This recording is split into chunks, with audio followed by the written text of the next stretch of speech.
Kisah Para Rasul 11. Tapi sebelum itu kita mau berdoa dulu. Kita bersama-sama berdoa untuk kita mau siapin hati kita mau buka hati kita mau minta tuntunan Tuhan supaya kita bisa mengerti firman Tuhan di siang hari ini. Yuk kita berdoa. Tuhan, aku sungguh sangat bersyukur bahwa di siang hari ini juga bisa disampaikan firman Tuhan dari perenungan Kisah Para Rasul, dan aku percaya bahwa kebenaran ini Tuhan begitu berharga yang memberikan kami kekuatan, tuntunan, memberikan kami arahan untuk bagaimana kami bisa hidup takut akan Tuhan selama kami ada di bumi ini. Aku percaya ada belas kasihan, ada damai sejahtera Allah, ada kekuatan daripada Allah yang diberikan bagi orang-orang yang menantikan Allah. Aku percaya Engkau hadir dalam momen ini Tuhan, Engkau menyertai setiap perbincangan kami. Di dalam nama Tuhan Yesus, amin. Oke, shalom semua. Kita membaca Kisah Para Rasul 11 ayat yang pertama sampai ayat yang ke-18. Yuk kita baca. Rasul-rasul dan saudara-saudari di Yudea mendengar bahwa bangsa-bangsa lain juga menerima firman Allah. Jadi nggak cuma Petrus ya yang mengetahui bahwa Roh Kudus dan kematian dan kebangkitan Yesus, maksudnya keselamatan, tidak hanya diberikan Allah kepada bangsa Yahudi, tapi juga bangsa-bangsa asing. Firman Tuhan katakan rasul-rasul dan saudara-saudara, maksudnya orang percaya di Yudea, mendengar bahwa bangsa-bangsa lain juga menerima firman Allah. Ketika Petrus tiba di Yerusalem, jadi Petrus kan tadinya Petrus itu pergi ke sebuah daerah namanya Yope, ya. Terus dari daerah Yope itu Petrus balik nih ke Yerusalem. Petrus balik ke base campnya lah ya, ke uh, dibilangnya kantornya para rasul, pusatnya tuh di sana di Yerusalem. Nah, jadi Petrus tiba di Yerusalem, orang-orang dari golongan bersunat berselisih pendapat dengan dia. Kata mereka, engkau telah masuk ke rumah orang-orang yang tidak bersunat dan makan bersama-sama dengan mereka. Ini menarik ya, Petrus baru sampaikan firman Tuhan, ada aja penolakan. Ada aja orang yang gak suka, padahal Petrus udah menyaksikan sendiri bahwa ternyata keselamatan itu diberikan Allah kepada semua bangsa. Gak cuma bagi orang Yahudi aja, nggak cuma hanya bagi orang-orang yang kelihatannya layak aja, tapi semua orang itu layak. What's up with makeup? Iya, iya aku tadi ada rekaman jadinya perlu untuk prepare, proper. Nah, jadi mungkin ada semuanya yang belum terbiasa ya, tapi itu hanya iklan. Selanjutnya, jadi Petrus tiba dari Yerusalem dan ada orang-orang yang berselisih paham dengan Petrus. Siapakah orang-orang itu? Orang-orang dari golongan bersunat. Orang-orang dari Yahudi. Udah percaya belum sama Yesus? Udah. Tapi mereka masih melihat bahwa mereka, bangsa Israel, adalah bangsa yang terpilih. Bangsa yang terutama. Kayaknya mereka tuh punya sebuah kebiasaan bahwa mereka sebagai orang Yahudi, mereka adalah the center of the world gitu ya. Ada sebuah kepercayaan diri yang sangat tinggi gitu. Nah, jadi mereka bilang kepada Petrus bahwa Petrus tuh gak layak untuk datang ke rumah-rumah orang-orang yang tidak bersunat.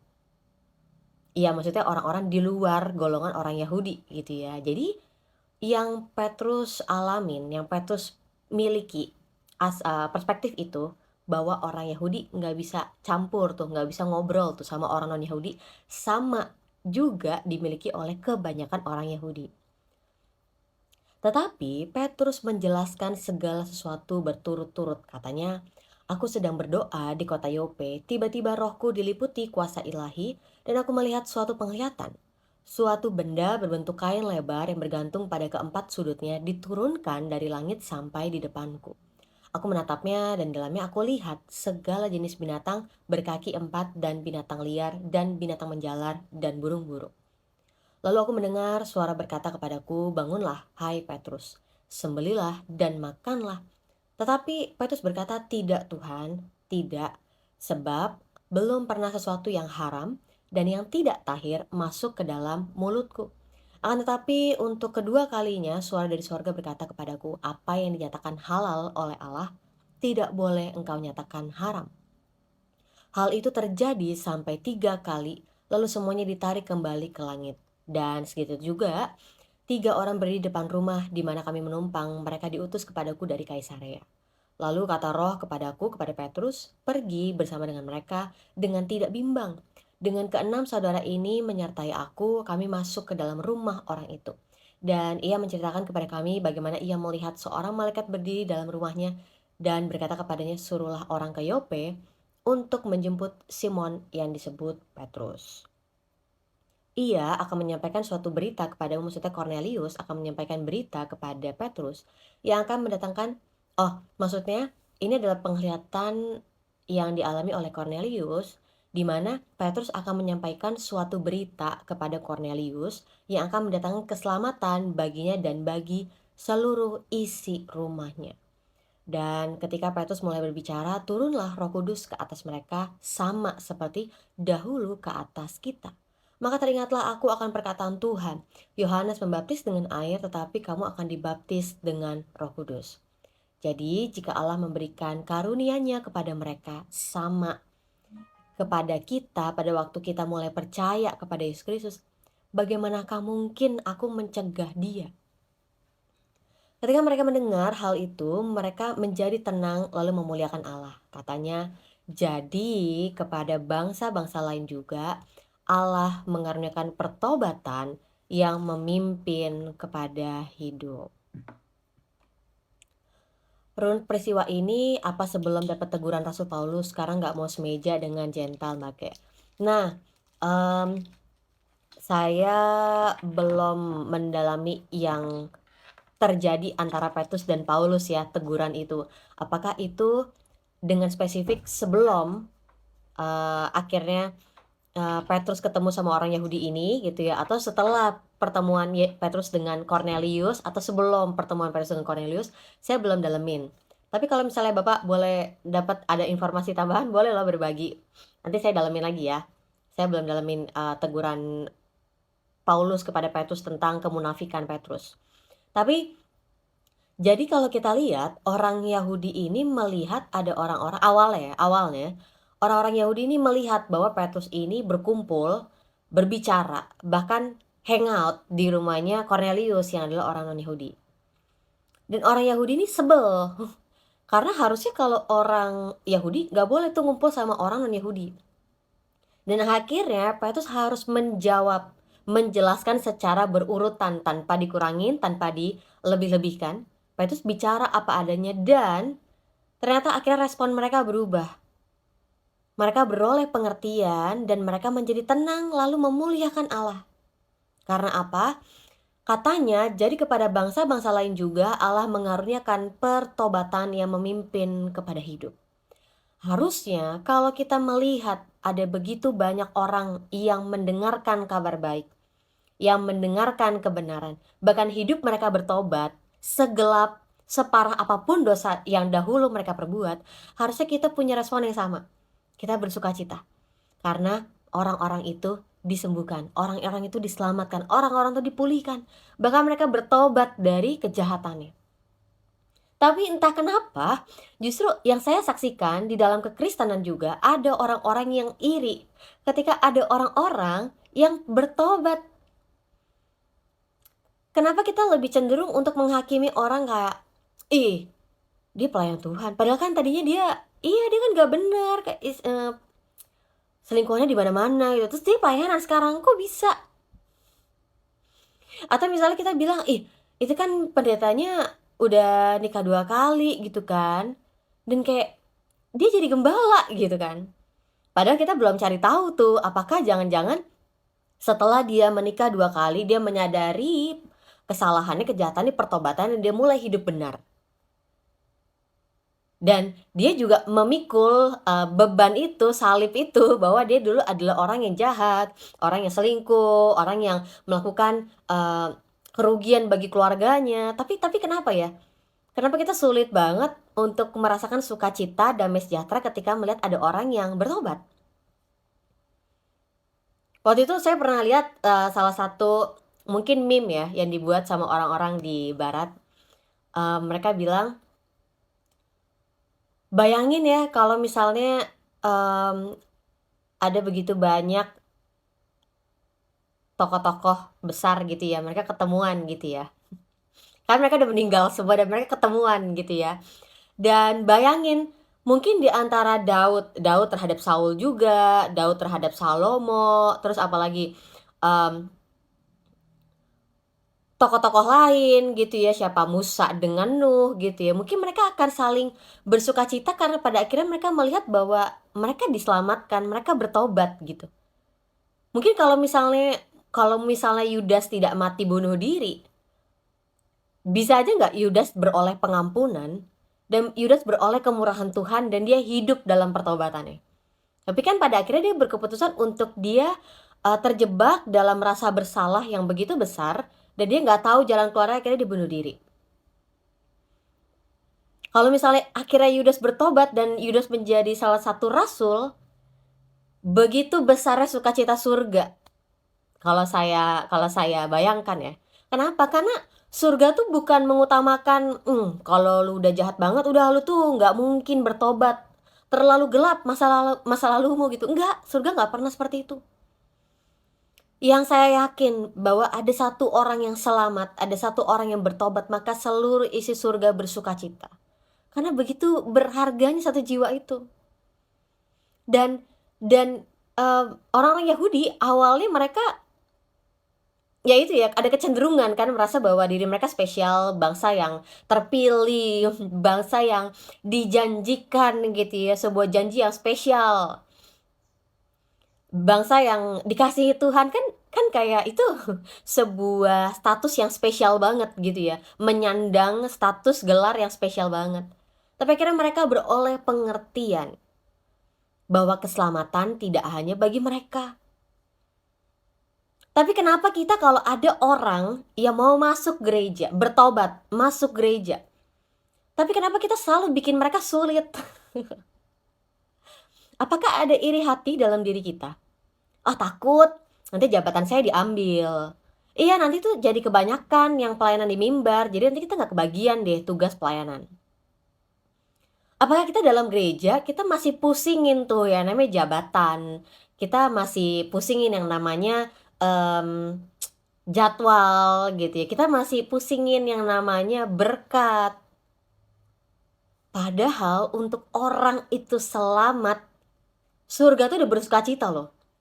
Dan kalau sampai orang itu mau berkomitmen masuk dalam gereja, orang itu mau untuk melayani Tuhan, memberikan dirinya untuk melayani Tuhan lewat apapun, kita harusnya bersukacita dan kita membuka tangan kita untuk mereka ikut terlibat. Tapi zaman sekarang, apalagi gereja-gereja yang ada di kota-kota yang besar, atau gereja-gereja yang besar, mungkin nggak juga ya, gereja kecil juga yang saya saksikan. Kenapa kita terjebak dalam kenyamanan yang membuat kita jadi eksklusif? Oh, kita kalau hangout, kita hangoutnya sama komsel yang ini, kita nggak biasa hangout sama komsel yang lain.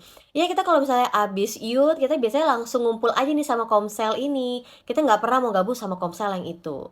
Kenapa? Kenapa kita jadi merasa diri kita eksklusif? Padahal Yesus tidak menunjukkan dirinya eksklusif. Kalau Yesus dalam pelayanannya hanya mau menunjukkan eksklusif, dia nggak akan mau tuh datang ke tempat-tempat daerah-daerah lain selain yang banyak orang-orang Yahudi. Yesus nggak akan mau menyembuhkan, membantu, memulihkan, karena Yesus hanya mau melayani orang Yahudi. Tapi kan Yesus tidak seperti itu. Semua orang yang diutus Bapa, semua orang yang dikirim oleh Bapa, Yesus terima. Dan di Yohanes 17, Yesus katakan bahwa aku menjaga mereka Bapa, seperti mereka adalah kepemilikanmu dan aku percaya bahwa mereka juga adalah milikku. Yesus menjaga setiap domba-domba yang yang Allah percayakan kepadanya untuk dia bimbing, untuk dia ingatkan, untuk dia kuatkan lewat pengajarannya. Tapi kenapa kita orang percaya, kita justru ketika ada orang yang baru bertobat dan mau masuk gereja, mau ikut dalam pelayanan, jangan bilang langsung pelayanan jadi pembawa khotbah, enggak. Pelayanan dari hal-hal sederhana deh, pegang kabel. Saya dulu dari pegang kabel. Apalagi bantuin lighting, apalagi bantuin sound system, bantuin jadi usher, jadi kolekte gitu kan, ngasih-ngasih kolekte gitu kan. Kenapa? Kita tuh justru yang kayak, jangan-jangan entar kebanyakan, jadwal saya nanti berkurang." Wow, kenapa kita justru jadi mempersulit orang untuk datang kepada Tuhan? Sedangkan saya saksikan ya, kenapa saya tuh nggak mau bikin orang sulit. Karena saya udah menyaksikan ada begitu banyak orang-orang yang membantu saya untuk bisa mengenal dan bertumbuh dalam Tuhan sampai hari ini. Mungkin saya cuma ketemu sama mereka setahun, 2 tahun awal, terus tiba-tiba saya harus pindah, saya harus pergi, saya tidak lagi terlibat dengan mereka. Tapi saya melihat sampai hari ini masih ada orang-orang dari awal mula pertobatan saya sampai hari ini yang mendoakan saya, yang menyemangati saya, yang mengingatkan saya, yang membuat saya bertumbuh dalam Tuhan. Dan kalau saya udah banyak dapat kemurahan Tuhan lewat bantuan dari orang-orang itu, buat apa saya tuh sulit-sulitin orang ketika mereka mau pelayanan? Coba deh kita berpikir lagi, apa sih yang sebenarnya kita cari di dalam gereja? Bukankah seharusnya ketika kita berada dalam gereja, dalam persekutuan orang percaya, bukankah harusnya kita lebih banyak menunjukkan kasih, kemurahan, sukacita?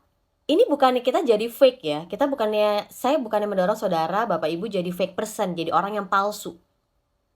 Tetapi seharusnya di gereja Tuhan kita menerima berkat itu. Meskipun saya tahu dalam gereja tidak semua orang sempurna, tidak ada orang sempurna dalam gereja. Karena itu kita masih berada dalam gereja. Orang-orang yang merasa sudah sempurna tidak ada dalam gereja. Karena mereka sudah sempurna, ngerasa kuat, ngerasa mampu sendiri. Mereka nggak perlu Tuhan. Tapi beda sama kita masih perlu belajar, kita masih perlu bertumbuh, kita masih perlu makanan-makanan rohani, kita perlu untuk disupport, didoakan, dijagai, dituntun. Itu kan esensi orang percaya. Dan kenapa kebiasaan-kebiasaan baik itu, karakteristik orang percaya itu sekarang jadi buram? Malah justru yang lebih kuat adalah keinginan daging kita. Iya loh, kita di dalam gereja kita malah bersaing. Yang seharusnya itu hanya kita lakukan di dalam pekerjaan mungkin, tapi kita bawa itu dalam gereja. Ada orang yang bilang, iya, tapi persaingan itu sebenarnya menuntun kita untuk selalu maju. Iya, tapi menurut saya budaya bersaing itu mungkin bersaingnya lebih kepada, kita bersaing yuk bertumbuh dalam Tuhan gitu. Bukan bersaing kepada ketenaran, bukan bersaing untuk mendapatkan lebih banyak lagi PK. Meskipun saya tahu PK itu tujuannya baik. Gereja itu peduli kepada orang-orang yang setia untuk melayani umat Tuhan. Orang-orang yang meluangkan waktunya, tenaganya, mengorbankan prioritasnya untuk bisa melayani dalam gereja. Makanya gereja peduli memberikan PK. Tapi hal yang baik itu jadi berakibat buruk karena kita manusia. Sesuatu yang baik yang Tuhan berikan itu bisa berakibat buruk karena kita, hasrat kita, motivasi kita yang salah. Jadi hari ini sebenarnya kisah sederhana sih, dan hari ini saya memang tidak akan begitu lama untuk menyampaikan renungan firman Tuhan. Hari ini sebenarnya singkat, kalau disederhanakan, Petrus kembali ke Yerusalem, Petrus ketemu sama golongan orang Yahudi. Dan orang-orang Yahudi langsung mengatakan, Petrus ngapain hangout sama Cornelius dan orang-orang non-Yahudi? Orang-orang Yahudi yang di Yerusalem ngomong gitu ke Petrus. Sampai Petrus jelasin semuanya secara detail. Nggak dilebihin, nggak dikurangin. Beruntungnya, saya percaya bahwa akhirnya mereka beroleh pengertian. Sebagaimana Petrus beroleh pengertian, orang-orang bersunat ini, orang-orang Yahudi ini, yang udah percaya kepada Yesus, juga beroleh pengertian yang baru. Bahwa keselamatan itu juga dikaruniakan kepada bangsa-bangsa lain. Allah mengaruniakan pertobatan yang memimpin kepada hidup.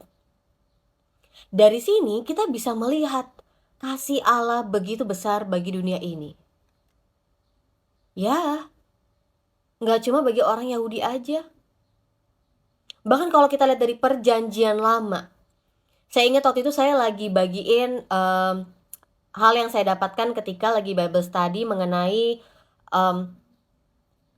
kutuk di dalam kitab Keluaran ya, kutuk yang Allah berikan kepada bangsa Mesir. Nah, kalau misalnya Bapak Ibu perhatikan, di kutuk yang ke-6 atau yang ke-7, Allah mulai spesifik memberikan tujuannya, di mana Allah memberikan, tulah itu, kutuk itu, tulah itu kepada orang Israel. Allah katakan apa? Supaya bangsa-bangsa lain di luar Israel dapat mengenal Aku, Allah yang berkuasa.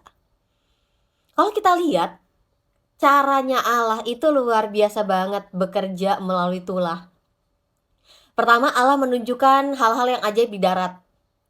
Lalu Allah membawa, nggak cuma di darat, di air. Nah, ini semua dewa-dewi Mesir bisa nggak untuk berperang juga di area air? Ini Allah yang sama loh. Kalau kita lihat kan ilah-ilah atau dewa-dewanya orang Israel itu kan kalau ya tanah, tanah aja.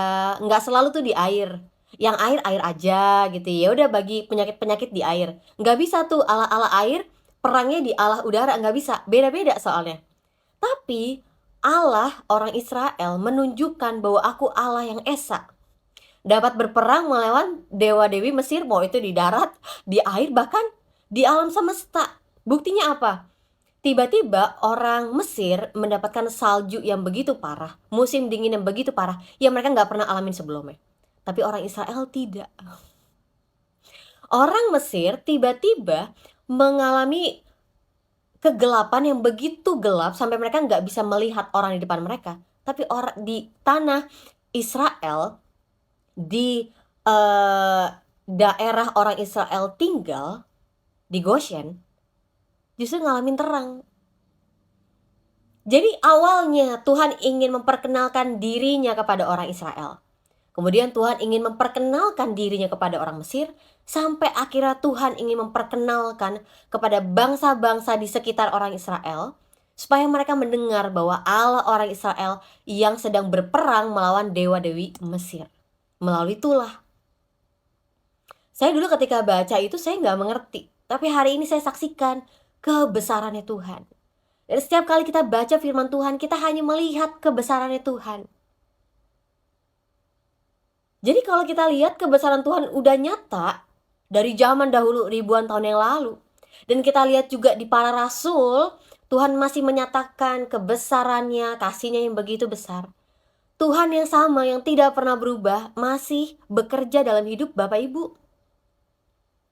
Tuhan gak pernah berubah. Cuma kadang kita yang sering membatasi pekerjaan Tuhan. Oh, kalau Tuhan bekerja pasti lewat mujizat. Oh, siapa bilang? Justru kita yang terbiasa dengan mujizat dan tanda-tanda yang ajaib, kita jadi mengalami pertolongan Tuhan lewat cara-cara yang biasa. Yang pernah ngalamin boleh katakan gitu. Iya, saya dulu terbiasa untuk mengukur perbuatan Tuhan hanya dari mujizat, kesembuhan. Saya cuma ukur Tuhan dari hal itu aja. Sayang banget gak? Sayang banget. Karena Tuhan begitu besar, saya gak bisa ukur cara dan metodenya Tuhan. Ternyata Tuhan bisa berbicara melalui hal-hal yang biasa. Ya, cuma kadang kita udah membatasi Tuhan. Kalau Tuhan bekerja, pakai cara ini aja. Kalau Tuhan berkarya, pakai cara ini aja. Akhirnya kita menyadari Tuhan itu begitu besar, begitu luar biasa bekerja sampai hari ini dalam hidup kita. Termasuk kasihnya Tuhan. Ketika kita baca hari ini Kisah Rasul 11 ayat 18 yang mengatakan, jadi kepada bangsa-bangsa lain juga Allah mengaruniakan pertobatan yang memimpin kepada hidup. Ini bukanlah kebenaran yang baru Bapak Ibu semua. Ini bukanlah kebenaran yang baru. Karena kenyataannya dari dulu, bahkan dari zamannya Yunus, ketika Yunus memberitakan firman Tuhan kepada Niniwe, tujuannya apa? Allah mau bangsa Niniwe bertobat. Karena bangsa Niniwe sudah terkenal kejahatannya. Bahkan kejahatannya sudah sampai didengar oleh Allah. Jadi Niniwe ini juga adalah musuhnya orang Israel ya. Dan Yunus sebagai keturunan Israel harus menyampaikan pesan pertobatan kepada bangsa Niniwe supaya bangsa Niniwe berubah dari kejahatannya. Nggak cuma berubah, takut akan Tuhan, meninggalkan kejahatannya. Apalagi berpuasa, apalagi grieving gitu ya, ada kedukaan di hadapan Tuhan karena kejahatan mereka. Tetapi Yunus saat itu kan kabur gitu ya. Dan dulu ketika kita berada di sekolah minggu kita nggak tahu alasannya kenapa Yunus kabur. Dan ada begitu banyak orang bilang jangan kabur seperti Yunus, tanpa kita cari tahu kenapa ya Yunus kabur. Lalu di Yunus pasal keempat kita tahu Yunus akhirnya terbuka juga di hadapan Tuhan. Tuhan, tahukah pertama kali Tuhan berfirman kepada saya untuk memberitakan pesan kepada Niniwe dan saya kabur.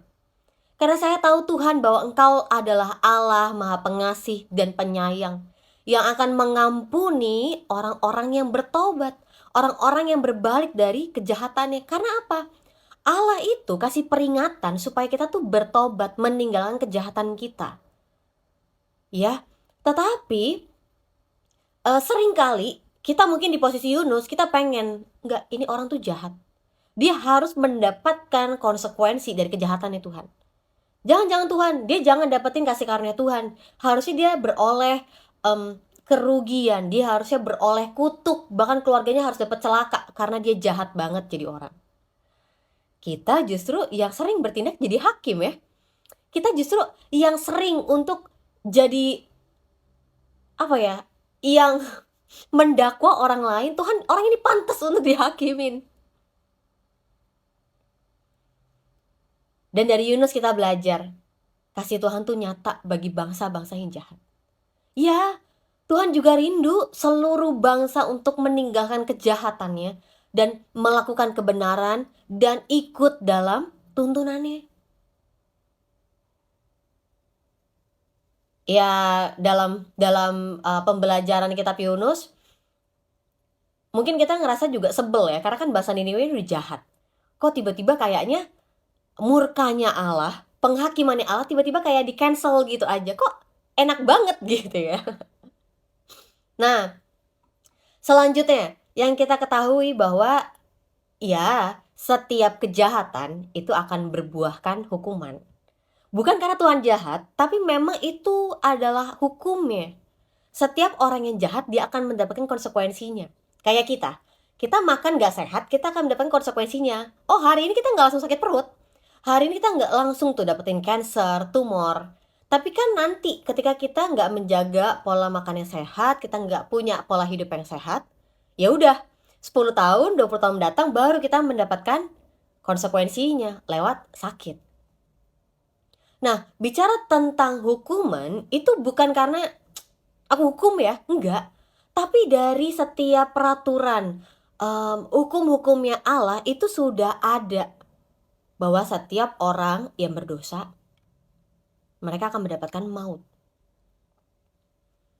Tapi kita berdosa, kita nggak langsung mati kok. Tunggu dulu saudara, bukan berarti kita tidak langsung menerima konsekuensinya, bukan berarti kita tuh benar. Ngerti ya? Kita tuh bisa bohong. Nggak ada yang terjadi dalam hidup saya baik-baik aja. Tapi bukan berarti kita tidak menerima hukumannya. Kita bisa mendapatkan hukumannya bulan depan, tahun depan, 10 tahun lagi. Atau kita bisa mendapatkan hukumannya ketika kita punya keturunan. Kan kita nggak pernah tahu. Saya sampaikan ini bukan berarti saya lagi bicara mengenai kita menghitung-hitung konsekuensi dosa kita ya. Tapi yang jelas adalah ketika kita tahu apa yang jadi kehendaknya Tuhan dalam hidup kita, kita jadi mau untuk meninggalkan dosa kita. Karena kita mengasihi Tuhan, kita akhirnya akan meninggalkan kok pola hidup kita yang lama, yang penuh dengan kejahatan. Ya, jadi kita tuh menghindari dosa bukan karena kita takut dihukum gitu ya, tapi kita beroleh pengertian, kedewasaan yang lebih lagi, kita beroleh pengertian yang lebih matang bahwa kita mau meninggalkan hidup kita yang lama karena kita mengasihi Tuhan. Jadi kasih Tuhan besar banget, kasih Tuhan besar banget. Juga bagi setiap orang yang merugikan kita. Orang-orang yang masih menghujat nama Yesus, orang-orang yang masih memakai nama Yesus untuk keuntungan pribadinya, orang-orang yang bahkan menjual nama Yesus demi mendapatkan ketenaran, Allah itu masih pengen supaya mereka beroleh keselamatan, pertobatan, dan mereka berbalik dari jalan mereka yang salah. Ya, jadi tidak apa-apa untuk kita terus mendoakan supaya lebih banyak orang lain Tuhan mendapatkan keselamatan. Hari ini mereka belum mengerti, enggak apa-apa. Tapi saya percaya setiap doa yang kita naikkan itu Tuhan dengar dan Tuhan perhitungkan. Saya percaya Indonesia sampai hari ini ada karena kita banyak berdoa bagi Indonesia. Kalau hanya sedikit orang yang berdoa bagi Indonesia, Indonesia akan hancur. Iya. Kalau hanya sedikit orang yang takut akan Allah di Indonesia, Indonesia akan hancur. Itu sebabnya saya percaya masih ada anak-anak Tuhan yang mau berdiri bagi Indonesia. Masih ada anak Tuhan yang mau mengasihi sesamanya, bahkan para musuh-musuhnya. Kita masih mau mengasihi mereka karena cara kita membalas bukan pakai kekerasan, bukan pakai tangan besi, bukan pakai perkataan-perkataan yang kasar, yang sia-sia. Tapi kita tahu bahwa bagian kita menunjukkan kasih. Yesus sering bilang bahwa dunia akan melihat bahwa kamu adalah saksi-saksiku jika kamu saling mengasihi. Jadi mengasihi itu adalah sebuah karakteristik dari kerajaan surga. Dan gak bisa bohong, kalau kita yakin bahwa kita adalah warga kerajaan surga, kita akan mengasihi. Dari buahnya kita akan melihat dan kita gak bisa bohong. Saudara hari ini bisa mengasihi orang lain, tapi mungkin itu bisa kerasa palsu gitu ya, kayak kepaksa gitu. Tapi kalau kita yakin bahwa ada Roh Kudus dalam diri kita dan kita adalah kepunyaannya, kita adalah warga kerajaan sorga, kita akan bisa mengasihi orang lain meskipun kita terhimpit, meskipun kita penuh dengan tekanan, meskipun kita berada dalam penderitaan hidup, kita akan lebih mengutamakan untuk mengasihi orang lain. Saya katakan ini karena mengasihi itu indah banget Bapak Ibu. Kayaknya kita tuh apa ya, menurut saya kebencian, apalagi perkelahian, apalagi iri hati, itu sebenarnya yang memberatkan hidup kita kan. Tapi kalau kita mau kasih, kita mau untuk mengasihi orang lain seperti Tuhan telah mengasihi kita, hidup kita jauh lebih ikhlas, lebih enteng gitu. Ya, karena akhirnya saya percaya bahwa Allah senantiasa memberikan kekuatan bagi orang-orang yang mengandalkan Dia. Ada sih orang-orang yang beranggapan, aduh, mengasihi lagi, capek gitu mengasihi. Saya mau katakan, apa jangan-jangan kita belum mengerti makna mengasihi? Kalau kita rasa mengasihi itu capek.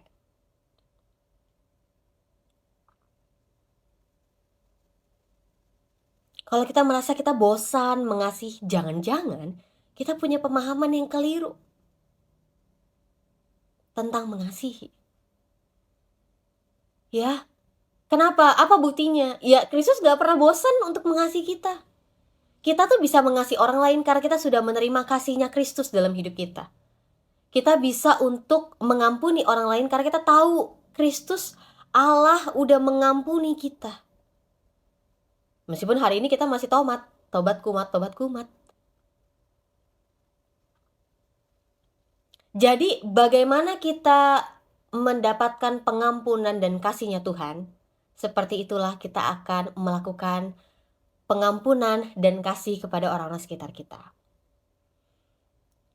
Ada begitu banyak orang yang salah paham tentang mengasihi mungkin ya. Karena mengasihi seringkali masih berekspektasi. Oh, saya akan mengasihi kamu kalau kamu berubah. Waduh. Selamat, Anda siap-siap harus kecewa. Karena kita gak bisa mengubah orang lain.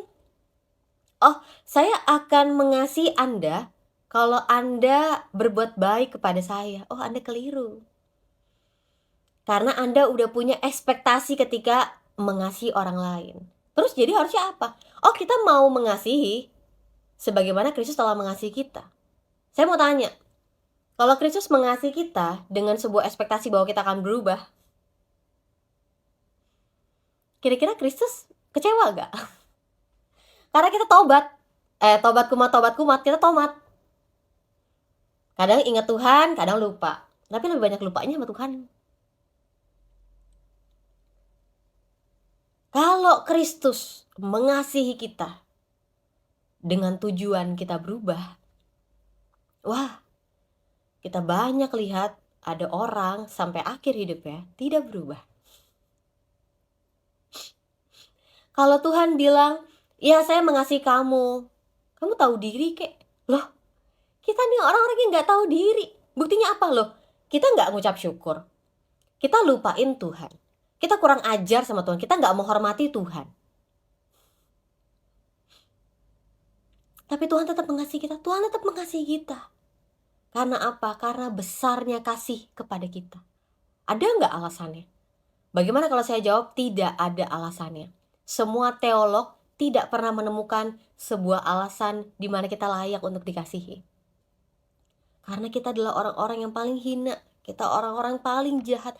Kita orang-orang paling cabul, paling jahat, paling tercela. Tapi Tuhan tetap mengasihi kita.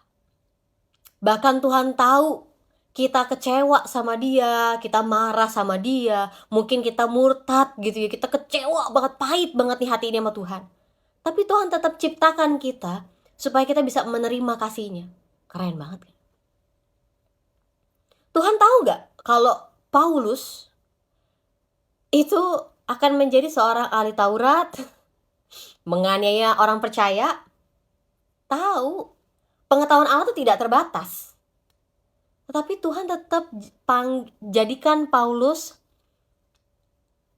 panggil Paulus, dan menguduskan Paulus untuk menjadi alatnya.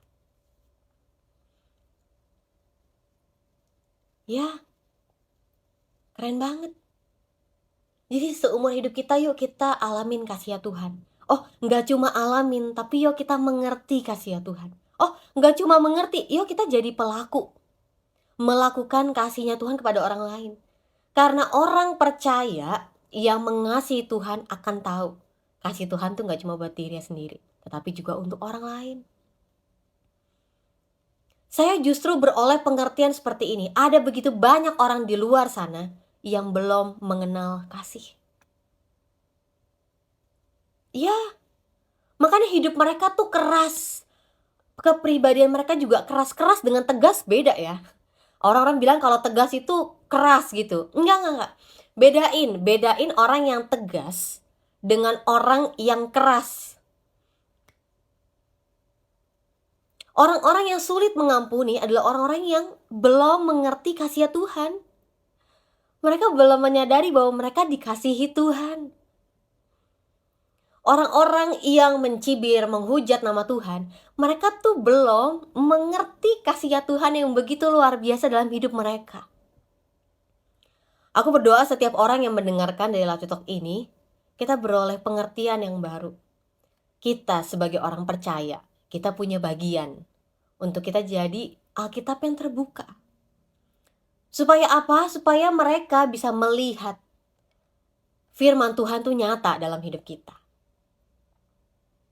Ya, nggak cuma berada dalam gereja. Oh, sempit sekali kalau kita hanya memberikan kesaksian, menjadi berkat Tuhan hanya dalam gereja.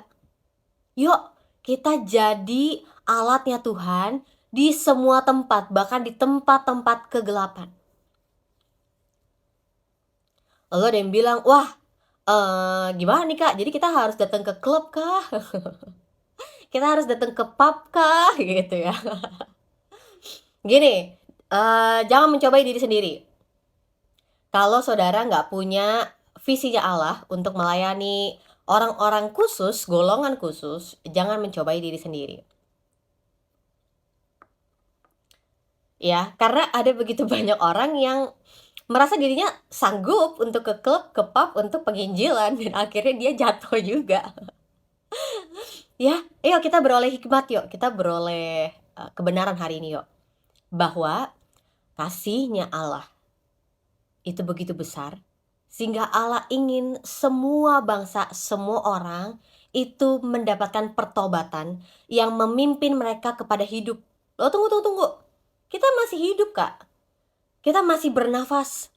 Hari ini saya masih enjoy, saya masih bisa kerja, saya masih buka live TikTok, saya hidup, Kak. Tapi bagaimana dengan spiritualmu?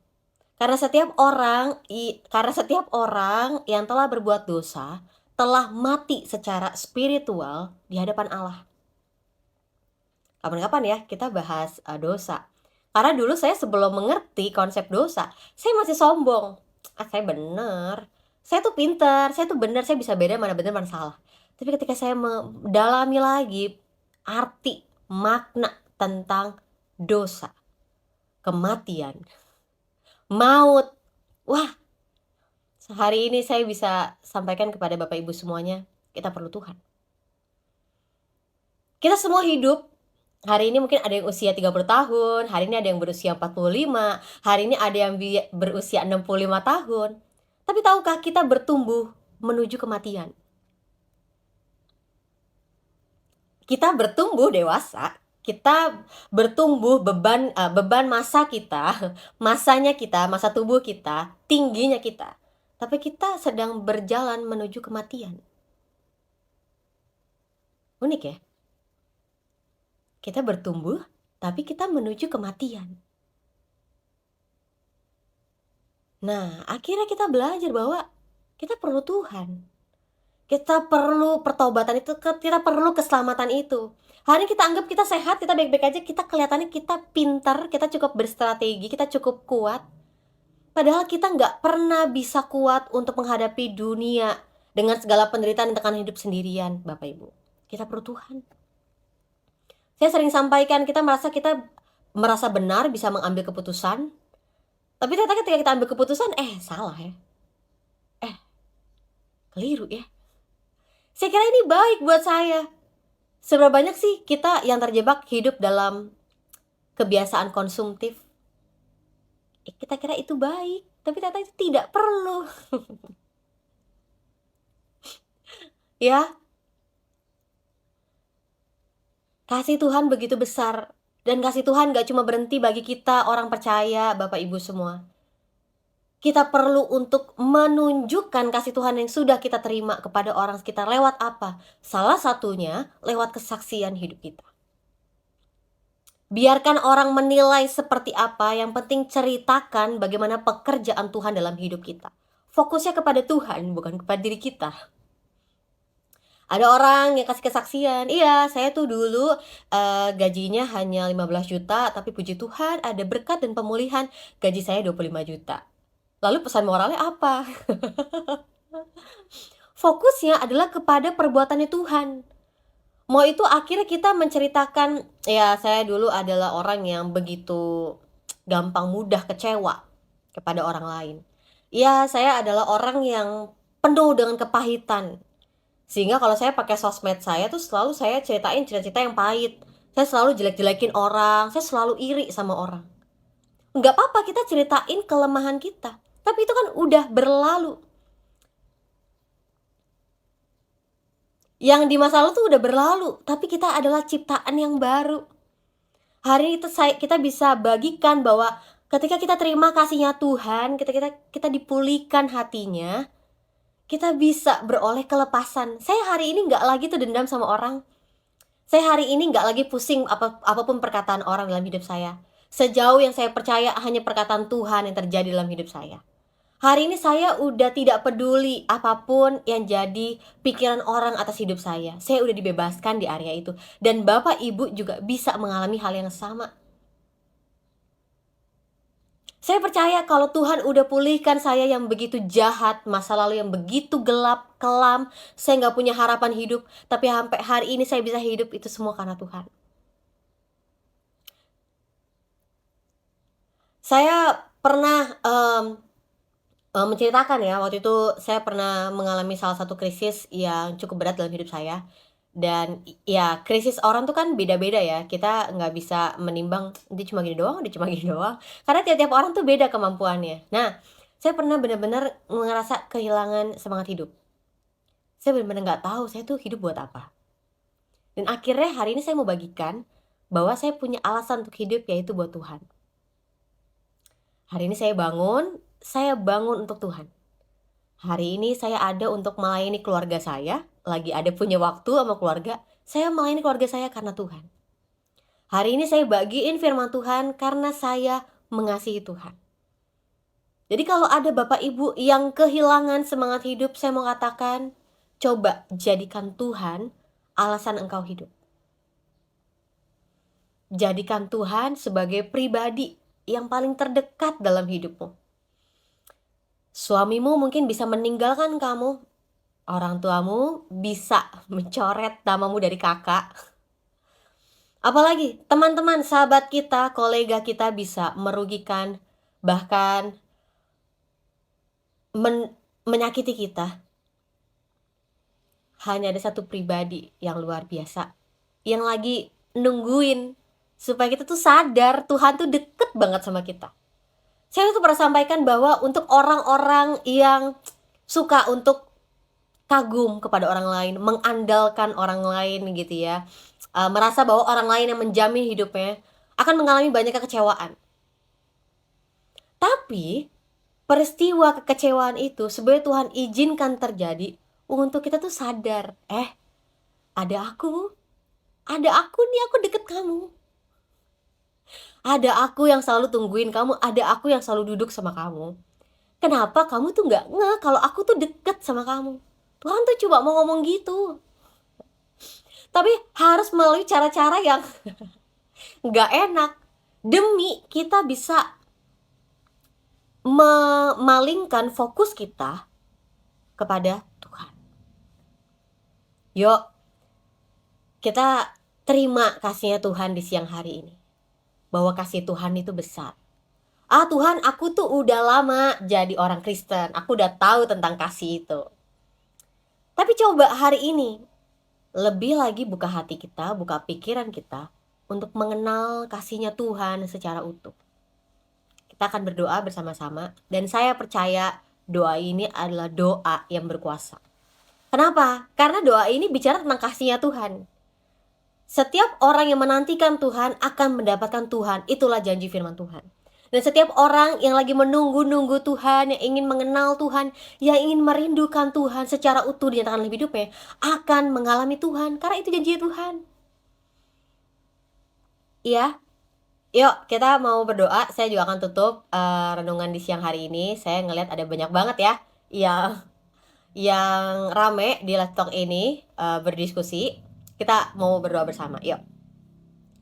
Tuhan, aku sungguh sangat bersyukur di siang hari ini kisah tentang orang-orang Yahudi yang akhirnya beroleh pengertian yang baru bahwa Allah ingin lebih banyak orang lagi mendapatkan pertobatan yang memimpin mereka kepada hidup. Tuhan, ajar kami tentang kasih-Mu. Mungkin kami udah jadi orang Kristen yang lama, kami udah terbiasa dalam gereja, kami udah terbiasa untuk berbicara tentang kasih. Tapi Tuhan, saat ini, di momen ini, kami mau buka hati dan pikiran kami untuk kasih Tuhan dinyatakan. Kasih Tuhan dinyatakan secara utuh, jangan lagi dibatas-batasin Tuhan, jangan lagi ada sesuatu pun yang menghalangi kami untuk menerima kasih Tuhan, untuk beroleh pengertian tentang kasihnya Tuhan. Dan aku percaya, setiap anak-anak Tuhan yang beroleh kasihnya Tuhan, akan mampu untuk mengasihi orang lain seperti Tuhan telah mengasihinya. Dan aku percaya hari ini Tuhan, ada begitu banyak orang yang dapetin visinya Tuhan, dapetin tuntunannya Tuhan untuk mengasihi orang-orang yang merugikan, menyakiti, bahkan orang-orang yang menyebut mereka adalah musuh.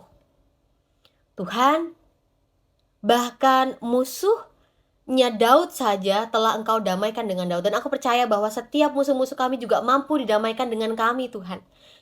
Tujuannya adalah supaya mereka bisa mengalami kasih Tuhan dan mereka boleh menyaksikan kasih Tuhan itu nyata dalam hidup kami. Tanpa berlama-lama lagi Tuhan, nyatakan kasih-Mu secara utuh. Di dalam nama Tuhan Yesus. Di dalam nama Tuhan Yesus tidak ada halangan, tidak ada rintangan, tidak ada yang dicuri oleh iblis, semuanya akan diberikan secara Tuhan utuh dalam masing-masing pribadi. Aku bersyukur firman-Mu membebaskan kami, untuk kami dapat lebih lagi mengenal kasih Tuhan. Di dalam nama Tuhan Yesus, amin. Amin. Thank you semua. Hari ini kita udah, dengerin firman Tuhan dari sederhana banget, pertemuan tentang Petrus dengan orang-orang Yahudi di Yerusalem setelah Petrus melayani Kornelius. Dan sekali lagi kita lihat tentang kasih-Nya Allah. Kasih-Nya Allah yang begitu besar, sehingga Allah nggak mau cuma orang Yahudi yang diselamatkan, Allah mau seluruh bangsa diselamatkan. Dan konsep ini kita nggak cuma lihat dari perjanjian baru doang, karena udah dari perjanjian lama, udah ada, tapi mungkin kita tidak memperhatikannya ya, nggak apa-apa. Puji Tuhan, Kak Jagat, telat, maaf. Nggak apa-apa. God bless you Kak Jagat, mungkin udah kembali ke kesibukan ya, beraktivitas. Kak Novi, saya kena distract make up dari tadi ya, kamu komentar make up mulu. Halo Mona, shalom, salam kenal. Nah Tokwau nih dari kemarin, itu mulu yang ditanyain ya. Itu mulu yang ditanyain. Lihat dari bahasa aslinya aja udah beda Pak. Pertanyaan itu mulu, bosan.